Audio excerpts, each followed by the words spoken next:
A few years ago, I owned a 4-bedroom house in the suburbs, 2 cars, a garage full of tools I never used, and enough furniture to fill a small warehouse. I had the American dream on paper. I was also $87,000 in debt, working 60 hours a week at a job I hated, and having panic attacks in my car during lunch breaks. Today, everything I own fits in 2 suitcases and a backpack. I have 0 debt. I work 25 hours a week doing what I love, and I've never been wealthier, not in money, but in freedom. This is the story of how I sold everything I owned to achieve financial independence. And I need to be honest with you up front. This isn't a get-rich-quick scheme. This isn't me telling you to quit your job tomorrow and live in a van. This is a real, messy, complicated journey that taught me more about money, happiness, and freedom than any financial advisor ever did. So if you're drowning in debt, exhausted from the rat race, or just curious about what life looks like on the other side of stuff, stick with me, because what I'm about to share changed everything. Let me take you back to March 15th, 2022. I remember the exact date because it's the day I almost didn't wake up. I'd been working as a project manager at a tech company for 7 years. Good salary, about $95,000 a year. But between my mortgage, car payments, credit card debt from grad school, and just life, I was bringing home maybe $3,200 a month after taxes and debt payments in a high cost of living area that evaporated fast. My wife Tina and I were living paycheck to paycheck despite making nearly 6 figures. We'd have these fights about money every single week. Why did you spend $40 at Target? Because we needed laundry detergent. And it's never just laundry detergent. You know the drill. The kind of arguments that chip away at a marriage, one receipt at a time. That morning in March, I woke up with chest pains. I legitimately thought I was having a heart attack at 34 years old. Tina rushed me to the ER, her hands shaking on the steering wheel. 4 hours and $2,300 in medical bills later, even with insurance. The doctor told me it was a severe anxiety attack. Your body is telling you something, he said, his expression grave. You need to make changes. I sat in our living room that night, looking around at all our stuff. The $3,000 sectional sofa we'd financed. The 75-inch TV we needed for movie nights we never had time for. The guest bedroom furniture for guests who visited once a year. And I realized something profound. We didn't own our stuff. Our stuff owned us.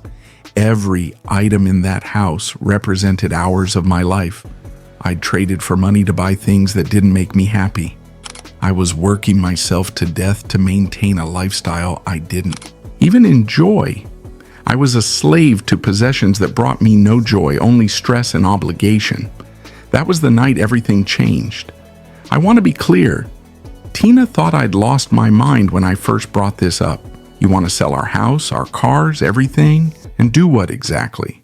She wasn't wrong to be skeptical. This sounded insane. It went against everything we'd been taught about success, stability, and the American dream. But I'd been doing research late at night, unable to sleep because of the anxiety. I'd discovered the FIRE movement, financial independence, retire early. I'd read about people who downsized radically, eliminated debt, and built passive income streams. I'd listen to podcasts about people living on $30,000 a year and feeling richer than they ever had. These weren't crazy people or trust fund kids. They were ordinary folks who'd made extraordinary choices. So I made Tina a proposal. Give me 3 months to create a detailed plan. If she wasn't convinced after seeing the numbers, we'd drop it and never speak of it again. Those 3 months were intensive. I tracked every single expense down to the penny. I calculated our net worth, which was depressing.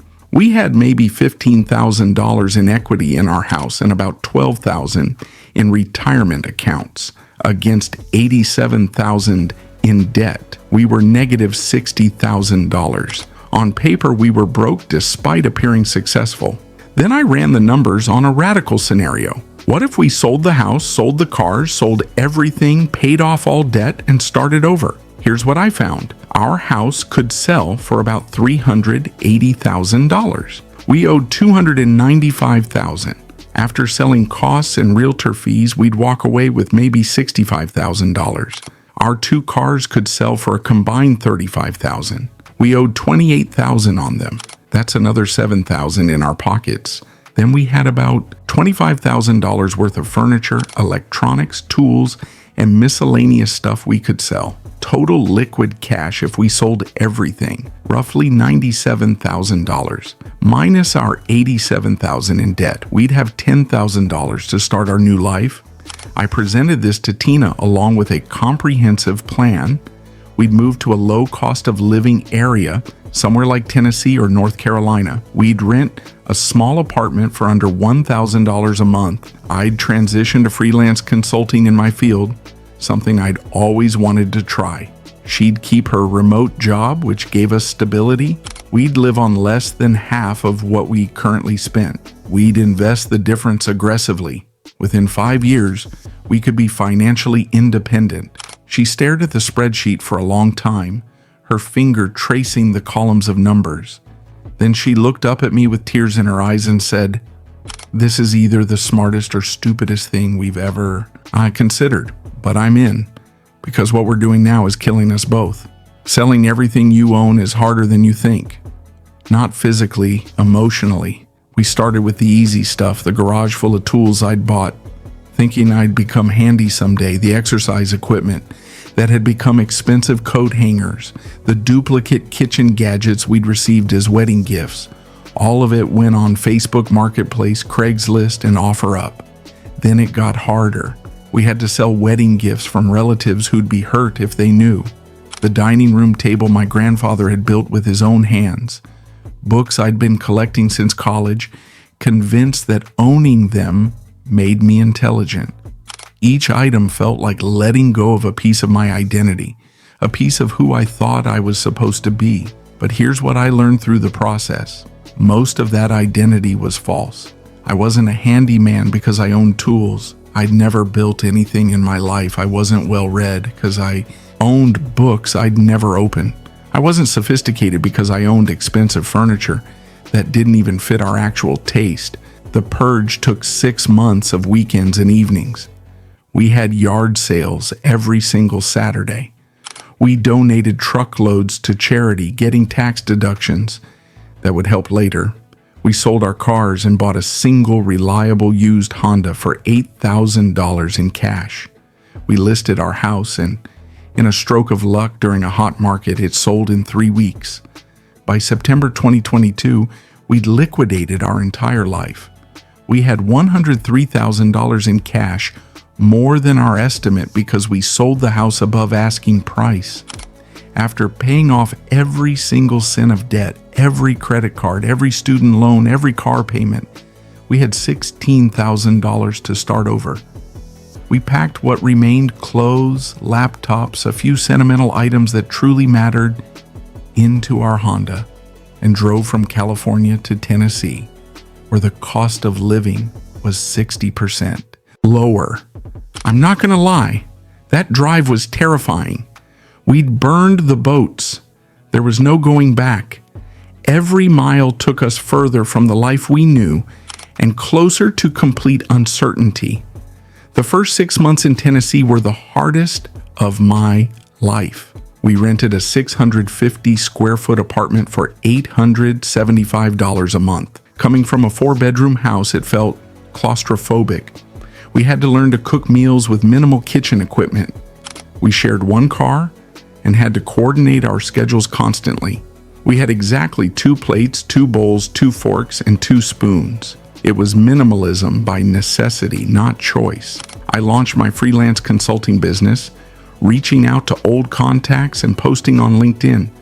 But clients were slow to come. Some months I made $5,000 and felt on top of the world. Some months I made $500 and questioned every decision we'd made.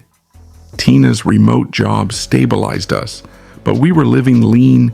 $2,400 a month total expenses, including rent, food, insurance, everything. But something interesting started happening around month 4. I stopped missing our stuff. I didn't miss the big house. It had just been more square footage to clean and more space to fill with things we didn't need. I didn't miss having 2 cars. We walked more and felt healthier for it. I didn't miss the clutter. Our small space felt peaceful and intentional. What I did notice was that I had time. Without the 60-hour work weeks, without the constant stress of debt payments looming over every decision, without the weekend chores of maintaining a large property, I had margin in my life for the first time in years. I started waking up without an alarm clock, my body naturally adjusting to healthier sleep patterns. I read books for pleasure again, not just business books I felt I should read. Tina and I cooked dinner together every night and actually talked real conversations about our dreams, our fears, our future. We hiked on weekends through the beautiful Tennessee mountains. We played board games. We remembered why we'd fallen in love and gotten married in the first place. By month 8, my freelance business had stabilized at about $4,000 a month for just 25 hours of work. Combined with Tina's income, we were bringing in about $7,500 monthly and spending only $2,400. We were saving $5,100 every single month. That's when the math became undeniable. We were on track to save over $60,000 per year. At that rate, with smart investing in low-cost index funds, we could build a substantial investment portfolio within just a few years. So what did I actually learn from selling everything? Let me share the 5 biggest lessons that changed my entire perspective on money, happiness, and freedom. First, you need way less than you think. Before we sold everything, I thought we needed all that stuff to be comfortable, to be happy, to be successful. Turns out comfort isn't about the quantity of possessions. It's about the quality of life. I'm more comfortable now in 650 square feet than I ever was in 2,400 square feet because I'm not drowning in stress and debt. I'm not working myself to death to pay for things that don't bring me joy. Second, debt is the enemy of freedom. Every dollar you owe is a piece of your future you've already spent. When we eliminated $87,000 in debt, it felt like someone had literally removed an anchor from around our necks. Suddenly we were mobile, flexible, and resilient. We could make decisions based on what we wanted, not what we could afford in monthly payments. I can't overstate how different life feels when you owe nothing to anyone. Third, your possessions cost more than their price tag. That $3,000 couch? It also cost us monthly mortgage space to house it, time to clean around it, stress to protect it from damage, and mental energy to maintain it. When you factor in the true cost of ownership, the space, the maintenance, the mental bandwidth, the insurance, most stuff is a terrible investment. We're better off renting experiences than owning things. Fourth, lifestyle inflation is a trap. When I got promoted and started making more money, we immediately upgraded our lifestyle. Bigger house, nicer cars, more expensive restaurants, premium subscriptions we barely used. But we weren't happier. We were just more stressed trying to maintain it all. Breaking that cycle was the most liberating thing we ever did. Now when we make more money, we save more money. It's revolutionary. Fifth, financial freedom isn't a number, it's a feeling. I used to think I needed $1 million in the bank to feel financially free. But freedom came the day I realized I could cover my expenses working 25 hours a week doing something I enjoy. That's freedom. The ability to choose how you spend your time, who you spend it with, and what projects you take on. That's worth more than any amount of money. Now, I'm not saying everyone should sell everything like we did. That's not the point of this story. The point is to question the default path that society has laid out for us. To ask yourself the hard questions. What do I actually value? What brings me joy versus what brings me stress? Am I working to live or living to work? Are my possessions adding value to my life or just occupying space and draining my resources? Am I building real wealth or just building an impressive facade for people I don't even like. It's been a few years since we sold everything and started over. We still live in a small apartment, though we've upgraded to 800 square feet. Felt like a mansion after the first place. We still share one car, and honestly, can't imagine needing two. We still own very little, and we like it that way. But our net worth has gone from negative $60,000 to positive $140,000. We're on track to hit $300,000 in investments within 3 years, which at a 4% withdrawal rate would give us $12,000 a year in passive income, half our annual expenses. That's not full financial independence yet, but it's close. And more importantly, we already feel free in ways that money can't measure. I'm not working 60-hour weeks anymore, slowly killing myself for a paycheck. Tina reduced to part-time work because we don't need the money as desperately.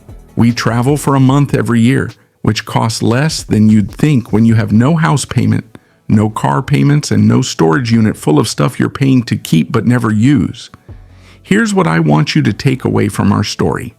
You don't have to sell everything like we did, but you do have to ask yourself the hard questions. You have to be willing to challenge the assumptions. You've been taught about what success looks like, what security means, and what you actually need to be happy. Financial freedom isn't about being rich. It's about having options. It's about waking up and choosing what to do with your day, instead of being forced to do what pays the bills. And sometimes the fastest way to get there is to let go of everything that's holding you back, the debt, the stuff, the expectations, the lifestyle that looks good on social media, but feels empty in real life. If this story resonated with you, I'd love to hear what you'd be willing to let go of to gain more freedom. And if you're on your own journey to financial independence, whatever that looks like for you, I want to hear about it. We're all figuring this out together. Now go question everything you think you need. Your future self will thank you.